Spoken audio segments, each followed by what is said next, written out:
Selamat pagi, salam sejahtera. Terima kasih karena bersama dengan saya di Nazilin Unity Channel. Pagi ini kita dikejutkan pula dengan satu pendedahan daripada mahkamah yang luar biasa. Sebelum kita teruskan, sila tekan butang subscribe untuk mendapatkan isu terkini dari channel ini.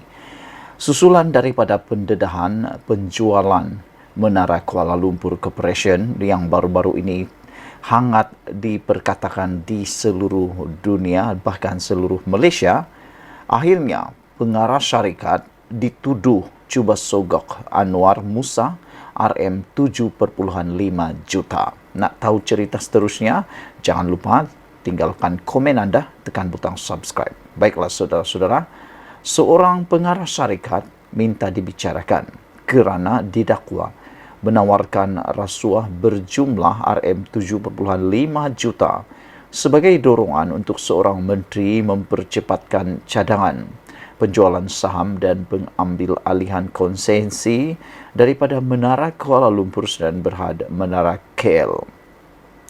Pengarah urusan Hydro Shopee Abdul Hamid Sheikh Abdul Razak Sheikh yang syarikatnya telah mengambil alih konsensi itu didakwa menawarkan RM500,000 setahun selama 15 tahun kepada bekas Menteri Komunikasi dan Multimedia Anwar Musa melalui pengarah My Creative Venture Tan Se Le.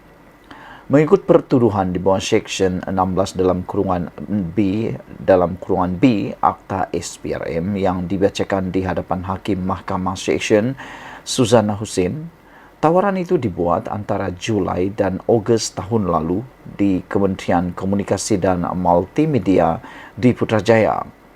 Suzana menetapkan ikat jamin sebanyak RM50,000 dan meminta Abdul Hamid melaporkan diri di Ibu Pejabat SPRM di Kuala Lumpur 2 bulan sekali mulai Mei tahun ini sehingga perbicaraan selesai. Dia juga diarah untuk menyerahkan pasportnya kepada mahkamah. Mahkamah menetapkan 2 Jun untuk sebutan semula kes.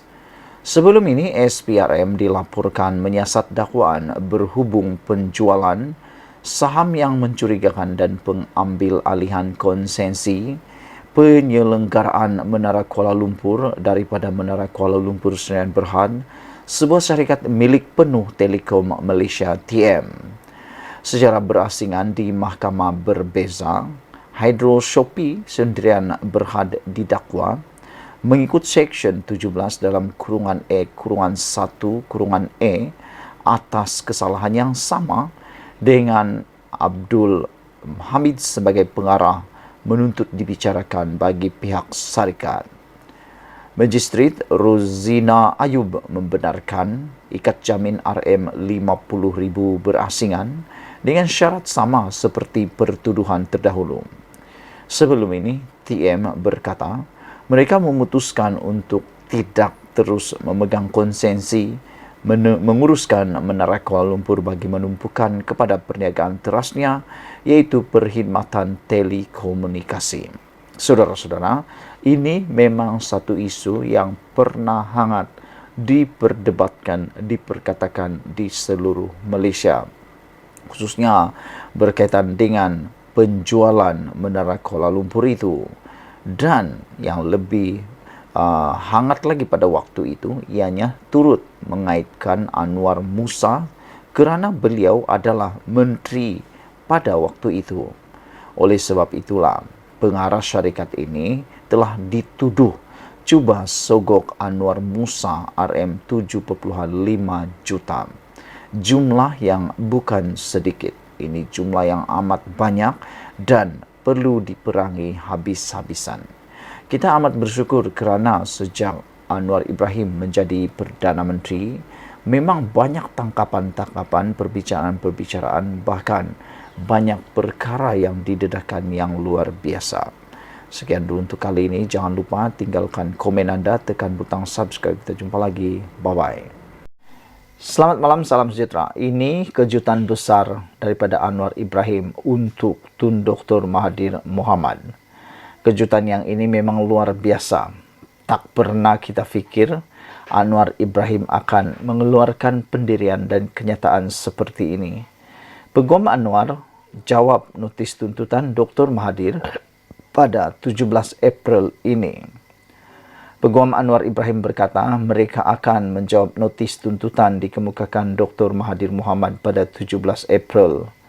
Alif Benjamin Suhaibi memaklumkan perkara itu semalam kepada pasukan guaman Mahathir bahawa firmanya Thomas Philip baru ini dilantik Anwar bagi tujuan itu. Kami perlu mendapatkan arahan seterusnya daripada anak guam kami, katanya. Alif berkata rakan peguam Gobind Singh Dio akan bertindak sebagai peguam utama. Pada itu, peguam Mahathir, Rafiq Rashid Ali, berkata beliau tidak mempunyai bantahan terhadap permintaan Thomas Philip memohon lebih masa untuk menyediakan jawapan kepada notis tuntutan itu. Minggu lalu, Mahathir menuntut Anwar memohon maaf atas kenyataan dibuat pada Kongres PKR. Pada Kongres itu, Anwar mengecam Mahathir mendakwa bekas Perdana Menteri itu mengetuai pentadbiran selama 22 tahun bawah Kerajaan Barisan Nasional dan 22 bulan semasa Pakatan Harapan memerintah pada tahun 2018. Mengayakan diri dan keluarganya ketika berkuasa. Pada 28 Mac, Mahathir mengumumkan peguamnya menuntut Anwar menarik balik kenyataan dalam tempoh 7 hari. Saudara-saudara sekalian, itulah dia keputusan ataupun pendirian Anwar Ibrahim yang benar-benar di luar jangkaan saya dan mungkin anda. Anwar Ibrahim bukan saja tidak takut dengan Tun Mahathir Mohamad, tetapi beliau bersedia untuk berhadapan dengan Mahathir Mohamad dan bersedia untuk berjumpa dengan Mahathir menjawab tuntutan, notis tuntutan dikemukakan Mahathir pada 17 April ini. Saudara, kita sangat bersyukur dan bertuah sekiranya isu ini, kes tentang saman Mahathir ini ataupun tuntutan Mahathir ini benar-benar sampai ke mahkamah. Kerana apabila ianya sampai ke mahkamah, yang pastinya yang benar akan ketahuan, yang salah akan kedapatan. Dalam mahkamah segala-galanya akan terbongkar. Kalau Mahathir tidak bersalah, beliau dapat membersihkan dirinya 100%. Begitu juga dengan Anwar dan sebaliknya. Tetapi kalau memang bersalah, dalam mahkamah semuanya akan dibongkar dan didedahkan. Tiada lagi yang akan tersembunyi, semua saksi-saksi akan dipanggil dan tidak akan ada lagi unsur yang akan mempertahankan sesiapa. Saudara-saudara sekalian, pada itu peguam Mahathir, Rafiq Rashid telah berkata tidak mempunyai bantahan terhadap permintaan Thomas Philip untuk memohon lebih masa menyediakan jawapan kepada notis tersebut. Mahathir menuntut Anwar memohon maaf atas kenyataan dibuat pada Kongres PKR. Pada Kongres itu, Anwar mengecam Mahathir mendakwa bekas Perdana Menteri itu mengetuai pentadbiran selama 22 tahun di bawah Kerajaan Barisan Nasional dan 22 bulan semasa Pakatan Harapan memerintah pada tahun 2018, mengayakan diri dan keluarganya ketika berkuasa. Sekian dulu untuk kali ini. Jangan lupa tinggalkan komen anda, tekan butang subscribe, ikuti terus ulasan selepas ini. Bye-bye.